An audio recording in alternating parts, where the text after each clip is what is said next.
Hi everyone, in front of me I've got Google Pixel tab, and let me share with you how to check the total screen time on this device. So first of all, we have to enter the settings, and in this left section let's scroll down to the very bottom to find digital well-being and parental controls. And as you can see, after tapping on it, we will have this graph which will show us for how long we've been using this device today.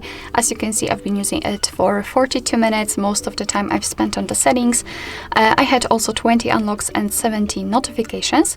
Of course, if you want to, you can learn more, so get to some further details by using two different ways. So the first one is to tap inside this graph, and here we will have this dashboard which will show us for how long we've been using this device in particular days of the week. You can of course get back to the previous weeks also.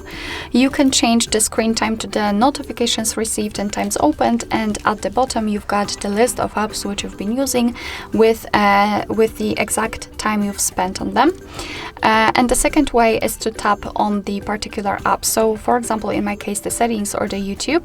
Let me pick the settings, and again we've got the dashboard, but this time it is tightly connected with only this one app, so we can check that I've been using the settings on Wednesday for 4 minutes.